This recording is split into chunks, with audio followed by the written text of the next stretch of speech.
Good morning and welcome, ladies and gentlemen, to the 18th day of March 22. Well, the weather right now is wonderful, pleasant here in Brisbane, and of course today is 27 degrees and partly sunny, but it looks from here at the moment it's mostly sunny. Well, today is a very, very special day. So what day is it? Today is special day is Holi. So, with Holi, we have got some wonderful guests coming in and joining us very soon. Well, first of all, let's welcome to the studio a very, very special guest. I know this guest would probably make many people happy. So, let's take a look. Kal breaking news mein ki Rekha ji not an actress anymore, only wannabe singer, wannabe TV actress.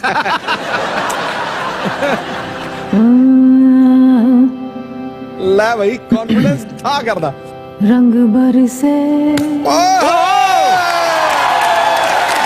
ठीक है किन्नर वाली रंग बरसे अरे वाह पटाखा किन्नी मारी पिचकारी तोरी भीगी अंगिया रंग रसिया रसिया वाह हो बेला चमेली का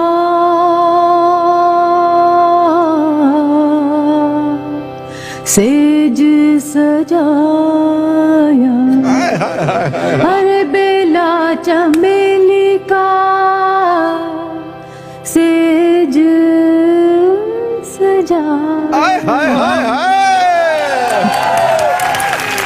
बेला चमेली का सेज सजाया बेला चमेली का सेज सजाया सोवे गौरी का दिगन ताक दिन दिगन ताक दिन दिगन ताक दिन दिगन ताक दिन सोवे गौरी का यार बलम तर से रंग बरसे होली है रंग बरसे भीगे चुनरी वाली रंग बरसे रंग बरसे भीगे चुनरी वाली रंग बरसे रंग बरसे भीगे चुनरी वाली रंग बरसे हाय Holi Hey, that's right, and that was none other than the one and only Rekha. Well, ladies and gentlemen, right now we also like to welcome our Minister Alex Hogg with a very special message for Holi right here on the studios. Joining right now, yes. Happy Holi to all Indian Australians celebrating the Festival of Colours. Holi is one of the most vibrant and joyous celebrations on the multicultural calendar, and I thank our large Indian Australian community that has contributed so much to our nation for also putting this colourful celebration right on the national calendar. As an ancient festival celebrating the beginning of the harvest season, the colours and lights of Holi also bring with them the message of renewal and optimism. An especially important message this year as we collectively look forward to the future, confidently emerge from the challenges of the past 2 years. Because there is so much to be hopeful for this Holi. With our borders now open, our families are reuniting and we are welcoming students, visitors and skilled workers back to our shores. So as you joyfully throw colours at each other and gather with your family and community, let's all look to the new season with hope and with confidence. I wish you all a colourful and joyous Holi and a good health, happiness and prosperity. And thank you very much, Minister, for that wonderful message. And it is always good to get that message and the support from the communities. And of course, we have a message from our Prime Minister as well. And very soon we'll be bringing to you that message as well. So as you know, that today, being Holi, this is the day when everyone is joyous. And the key message, here's the message from the Prime Minister as well, And of course, we will be reading that a little bit later on in the show as well.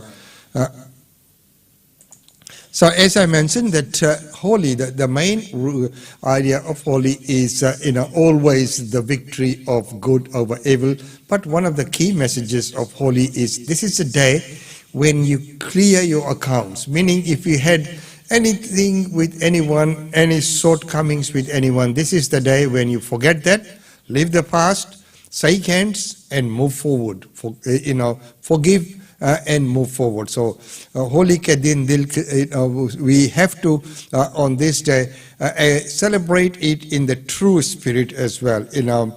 It's always good to have the fun and the colors and the sweets and the refreshments. That's all fine. But the key message is that on this day we renew relationships. We renew relationships, and also, we rekindle the relationships, and of course, we forgive anyone for any shortcomings or anything that might have existed between the two. So, once again, wishing you all the best for the day, and moving on, let's hear from our treasurer for what we might see in the upcoming budget. Now that the recovery is well underway and the unemployment rate is down to a 14-year low of 4%, it is time to move to that next phase of our budget strategy, and that means stabilising debt and then reducing debt as a proportion of the overall economy. There will be initiatives to address the cost of living over and above what we've already announced. Of course, over and above what has been right, and the Prime Minister's message has just come through. So we'll read this message from the Honourable Prime Minister. Holi 2022. Namaste to all my Indian Australian friends celebrating the Festival of Colours. Australia is home to people of many diverse faiths who draw great strength and confidence from their beliefs. We are the most successful multicultural and multi-faith nation on earth. A beacon that shows that it means to be liberal, free and democratic people. This is especially so for Holi, one of the most important and vibrant events for the Indian Australians. The ancient festival of colours gathers people together for a joyous celebration. Holi holds even more meaning this year as we reach the end of the second pandemic year. We can be thankful for many things that have sustained us. Our family, our community, and our faith. I want to thank the Indian Australian community for the love and care you have shown, not only to your own families, but to all Australians. Now, after being apart for so long, these celebrations bring us together in the true spirit of unity and friendship and inspiring for the future. Holi ki Shubhkamnaएं. Signed, the Honourable Scott Morrison MP, Prime Minister of Australia. So isn't that a wonderful, wonderful message there from Prime Minister reaching out to us on occasions like this. So with all that, let's look at what else is happening in the Parliament as the government celebrates a big win. I don't see what the problem is. I think it's a great penis network logo. Oh, no. Oh, come in. What is it? I've finally got some good news for the government. Oh, thank God! If we hung in there long enough, we'd get there. Now, I know it's been a rough couple of years for us in the government, what with the criticism of our bushfire response, the Hawaii trip, various pandemic bungles, the COVID Safe app that didn't work, saying the vaccine rollout wasn't a race, Kevin Rudd having to get on the phone to Pfizer, undersupplying rapid antigen tests, overpaying companies with JobKeeper, the aged care crisis, not delivering on our promise of an anti-corruption watchdog, the trade war with China, sports rorts, car park rorts, pissing off the French president. Gosh, it sounds like a lot when you say it out loud. Yes, could you stop saying that out loud? Christian Porter stepping aside, Alan Tudge stepping aside, the PM's baffling remarks about the March for Justice. What did he say again? I said in other countries they'd be met with bullets. Using milkshakes to teach teenagers about consent. Hang on, you're just making these up now. No, that was one of ours. The PM floating the idea of kids driving forklifts, a colleague calling Scott Morrison a psycho. Correction, complete psycho. Complete psycho, Gladys Berejiklian calling him a horrible person. Horrible, horrible person. Horrible, horrible person. Barnaby Joyce calling him a hypocrite. And a liar. And a liar. the criticism of our response to the floods. All right, we get the picture. That's enough. Just give us the good news. Well, okay, I mean, that was only the first page. But anyway, remember those plucky school kids who took us to court over climate change in action and won? Tryhards. Yeah, a bunch of nerds. What about them? Well, we appealed the case and the federal government has no duty of care to protect young people from climate change.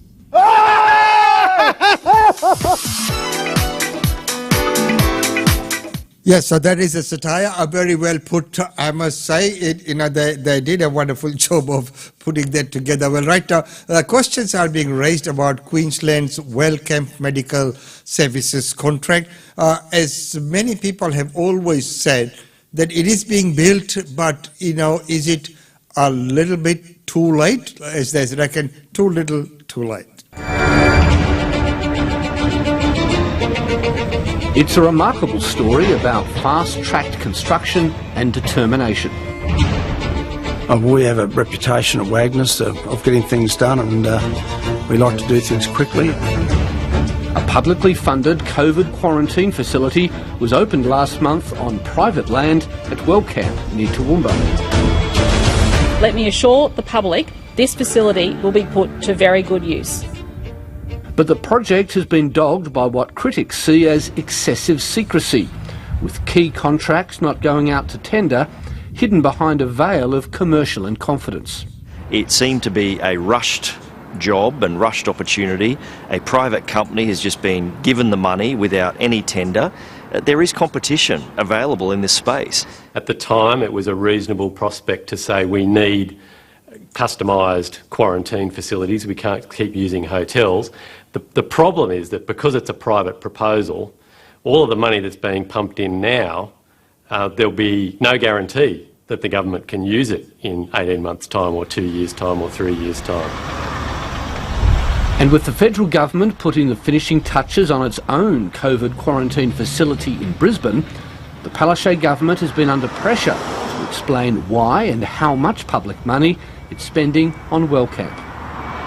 Why should a public facility be in private hands like this? Well, look, we wanted to build it as quickly as we could, and we wanted it to be of ongoing value.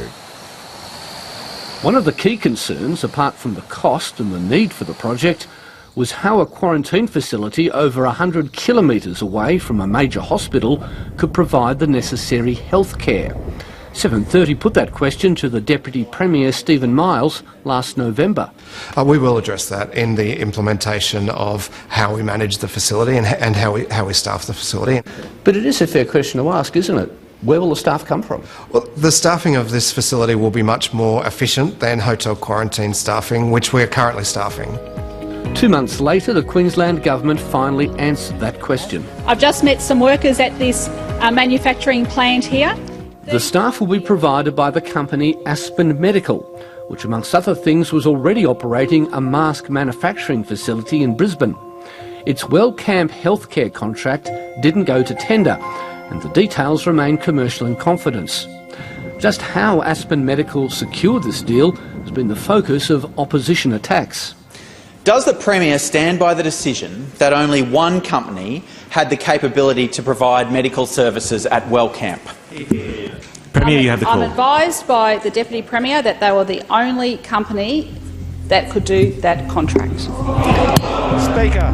Aspen Medical is also a client of arguably the most influential lobbying firm in Queensland, Enacta, founded by a Labor Party figure, Evan Moorhead.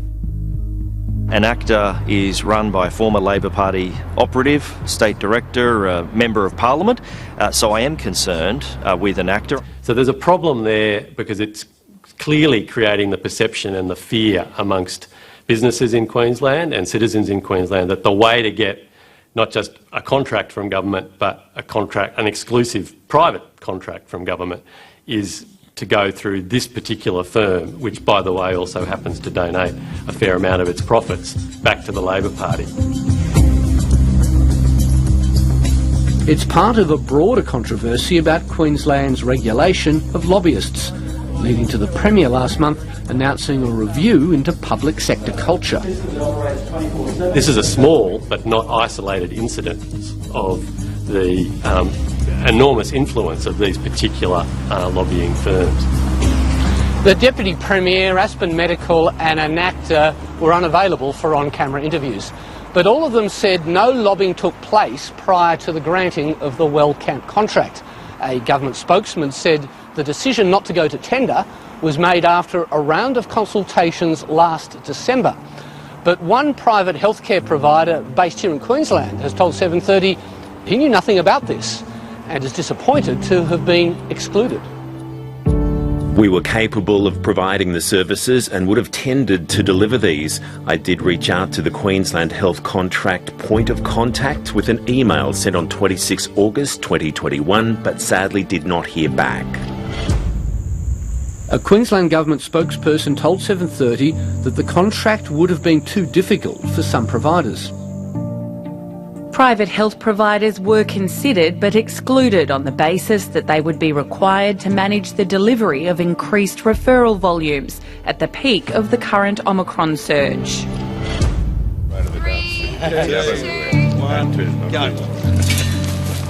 Queensland's Auditor-General has now asked the government to provide information about the Wellcamp development, following a request by the LNP opposition. Yes, it was extraordinary circumstances, but that doesn't mean the Queensland taxpayers don't deserve to know how much they're spending, or, in this case, possibly being wasted at one particular facility.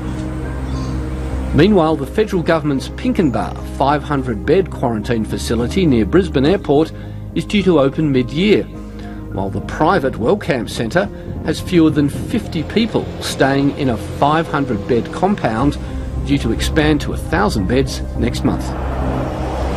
It might still be a wise decision to be able to invest in that sort of infrastructure, but we need the transparency in order to be able to learn the lessons about how to make decisions in a crisis like a pandemic.